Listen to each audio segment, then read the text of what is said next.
Assalamualaikum warahmatullahi wabarakatuh. Saya Widya Anissa, NIM 80042204. Di sini saya akan menjelaskan bagaimana cara mencari min dalam menggunakan SPSS.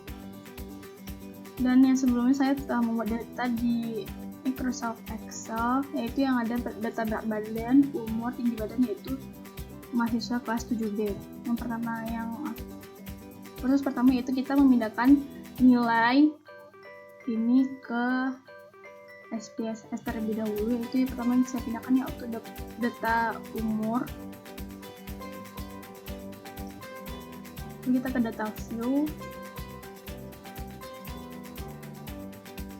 Lalu yang kedua data berat badan.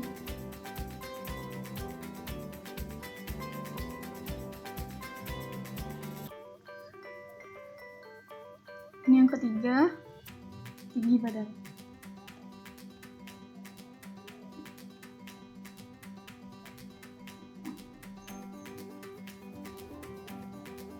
Baiklah, selanjutnya kita ke variabel view dan kita mengubah nama. Yang pertama tadi itu kita adanya umur, lalu berat badan, dan terakhir tinggi badan. Di label kita mau ngisi umur mahasiswa, kelas 7B, dan DB mahasiswa kelas 7B. Dan yang terakhir tinggi badan mahasiswa kelas 7B. Lalu selanjutnya kita ke data view, lalu kita ke analyze, ke descriptive statistik, lalu ke frekuensi. Lalu di sini saya akan mencari min dari data berat badan mahasiswa dan data tinggi badan mahasiswa. Lalu kita ke statistik, lalu ke min karena kita mencari min, klik continue. Lalu kita ke cards, lalu histogram untuk menampilkan histogram dari min tersebut. Lalu continue, oke.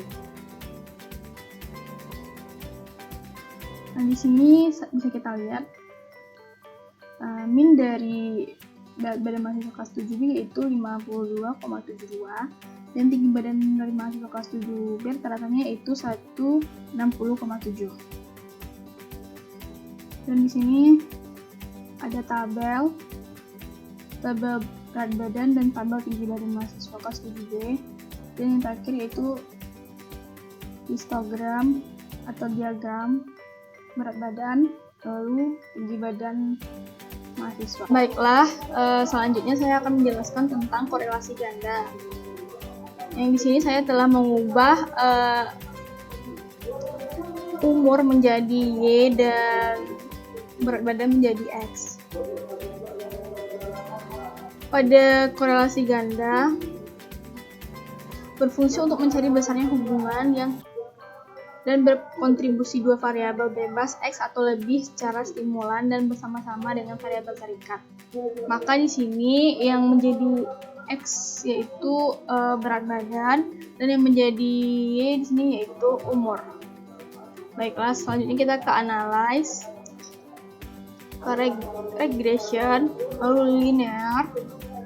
Lalu di sini sudah variabel dependent itu umur dan variabel independen itu berat badan mahasiswa. Lalu ke statistik, lalu kita yang awal tadi ini tidak tercentang, lalu kita centang jadi harus ke change, lalu continue, lalu oke. Lalu di sini dijelaskan, sini ada signifikan F change-nya itu 0,15. Sedangkan di sini dijelaskan bahwa jika nilai probabilitasnya 0,05 lebih kecil atau sama dengan nilai probabilitas signifikan F change, maka HO-nya diterima dan HA-nya ditolak. Artinya tidak ada hubungan yang signifikan antara variabel dan variabel X dan variabel Y. Lalu jika probabilitasnya 0,5 lebih besar dari nilai probabilitas signifikan F change atau signifikan atau besar dari 0,05, maka HO-nya ditolak dan HA-nya diterima. Artinya ada hubungan yang signifikan antara variabel X dan variabel Y. Maka di sini nilai signifikannya yaitu 0,15. Maka 0,15 ini lebih kecil dari 0,05. Maka di sini hubungan antara umur dan berat badan itu tidak ada hubungan yang sangat signifikan di antara keduanya.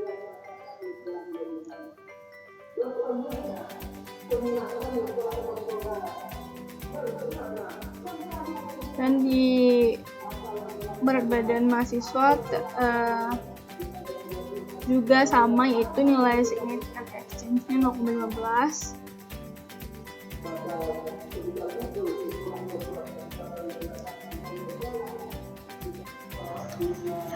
Baiklah, selanjutnya saya akan menjelaskan tentang regresi linear sederhana.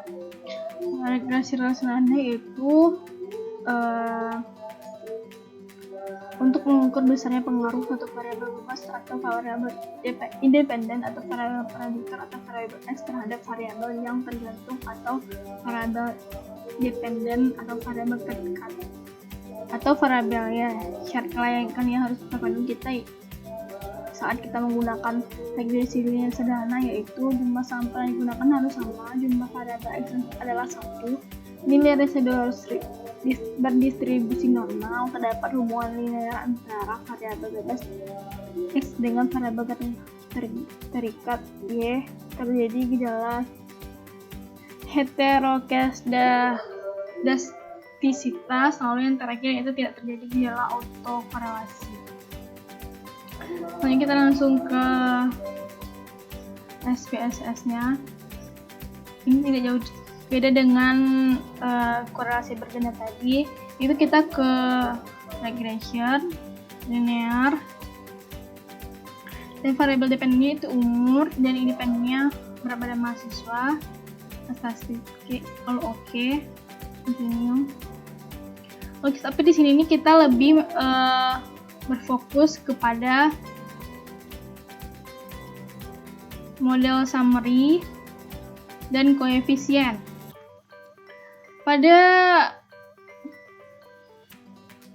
Pada umur di sini R-nya terdapat 0,482, yang mana berarti itu lebih besar dari 0,05. Maka di sini pada dijelaskan maka ada hubungan yang signifikan antara umur dan berat badan. Dan R-square-nya itu sama dengan 23,2%. Begitu juga pada pada berat badan.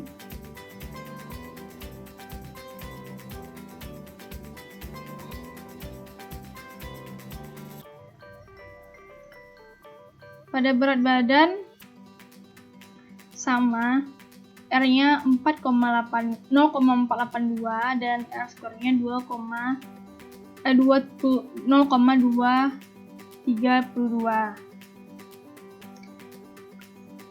Maka pada regresi model sederhana ini terdapat adanya hubungan yang signifikan antara umur dan berat badan. Baiklah, selanjutnya saya akan menjelaskan tentang regresi linear berganda. Regresi linear berganda yaitu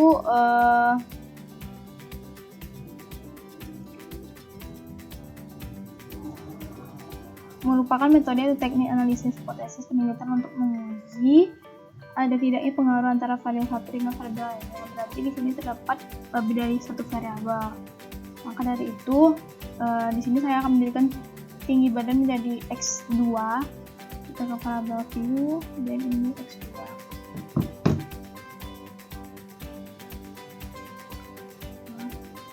Maka kembali ke data view, kita ambil analyze regression linear, lalu X2-nya kita pindahkan ke variabel independen, lalu oke. Maka di sini kita lebih memfokuskan ke nih pada ANOVA-nya, itu menentukan frekuensi, lalu di model summary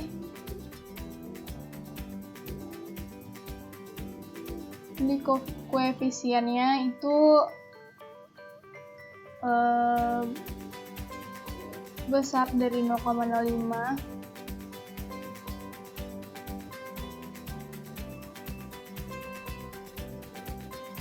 Begitupun di berat badan, dan yang terakhir di data tinggi badan.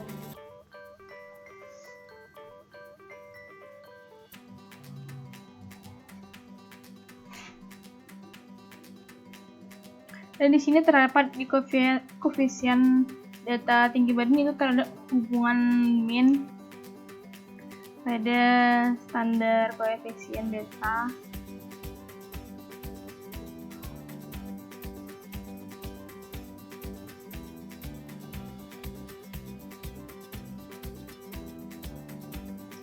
Baiklah, dan terakhir ini ada di signifikan exchange, yaitu 0,42, yaitu berarti kita lebih kecil dari 0,05, berarti itu tidak sangat berpengaruh pada umur dan tinggi badan.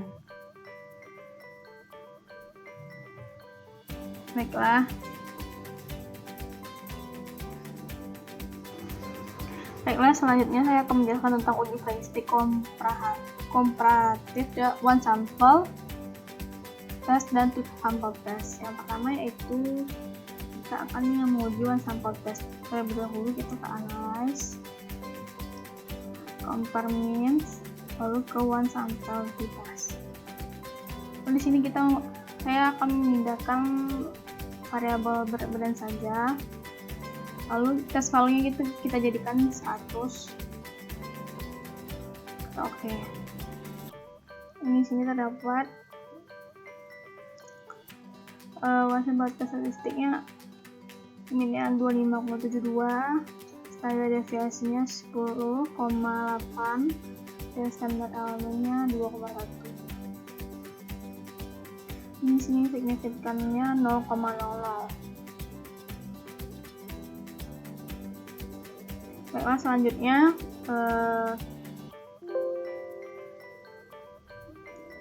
ke two sample test, itu kita ke compare means, lalu ke sample to test. Lalu kita di sini yang memindahkan berat badan dan tinggi badan. Lalu oke. Lalu di ini kita memperhatikan kayak sample correlation-nya. Di sini signifikannya itu 0,000, korelasinya 0,647. Dan di sini untuk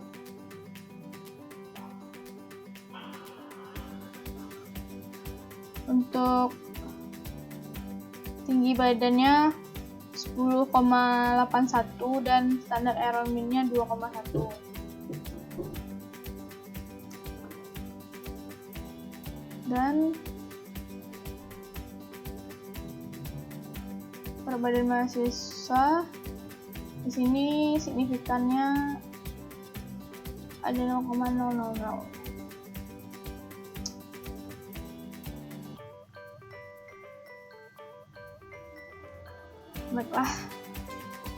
Baiklah, selanjutnya saya akan menjelaskan tentang cara mencari chi-square pada SPSS. Di sini saya akan menggunakan data umur dan berat badan. Kita ke analyze, descriptive statistic, lalu ke steps. Lalu saya akan memindahkan umur ke row dan badan ke kolom. Dan statistik, di sini kita centang chi-square, continue, lalu kita ke cells, dan kita sini bisa checklist row and expand, continue, tekan OK. Dan di sini sudah keluar. Di sini ada tabel case processing summary, lalu cross tabulation, dan chi-square task. Dan di chi-square task ini terdapat pasang chi-square-nya itu 0,142, dimana ini lebih besar dari 0,05, maka ini ada hubungan antara umur dan berat badan. Lalu di sini ada nilai valid cases-nya.